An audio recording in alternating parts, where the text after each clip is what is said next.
reason I'm in favor of LEED certification primarily deals with the amount of energy that goes into buildings, both the construction of and the operation of them.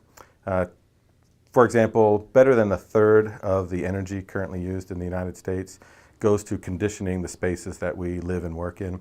And almost another third goes into the construction of those spaces. So when we look at total resource demand and energy demand on the environment, we're talking about a tremendous amount of resource and energy that goes into our buildings, our structures, our workplaces. We should be looking at spending the extra money, and it could vary anywhere from about 2% to maybe even 8 to 10% of the total building cost on upgrades that would greatly increase the efficiency. And I'd like to see a coupling of the construction process and all of the categories in the LEED rating system really speak to those choices that people make during construction that then allow for a life cycle cost that has minimal impact to the environment, both in terms of material resources and the energy that we need to run those buildings.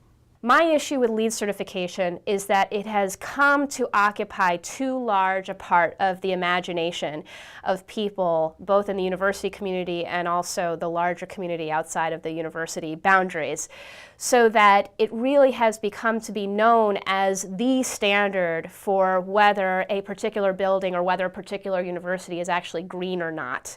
There are any number of awards out there for campuses that have certified a large number of LEED buildings on their campus, but where is the award for universities that have committed to not building new facilities? We have essentially what's become an arms race between the various colleges and universities to keep adding on more and more and more buildings.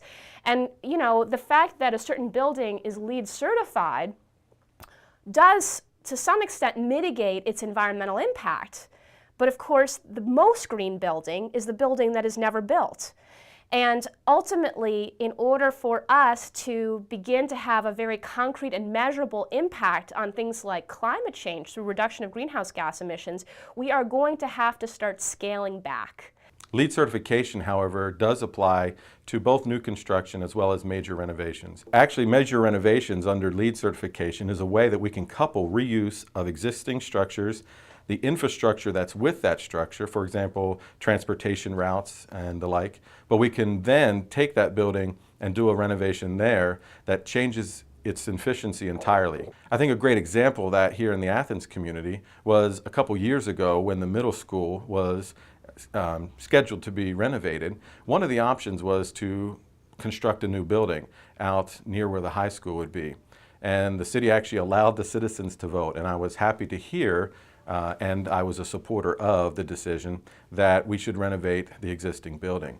The cost was nearly the same as what it would have been to build a new building in another place, but it kept the character of the middle school, it kept the infrastructure around that middle school, but still provided an efficient, safe environment for those students. The dirty little secret behind LEED certification of major renovations is that while studies have shown that a renovation that's completed according to LEED certification standards uses up to 40% less energy than a renovation completed without LEED certification, the building still uses more energy after the renovation than it did prior to the renovation. The way that LEED distinguishes itself is in comparison to what the renovation would have been. So essentially, even though we might participate in LEED certification in our major renovations, for example on the Ohio University campus, we have to recognize the fact that every time we renovate, we create a structure that uses more energy than the one that came before it.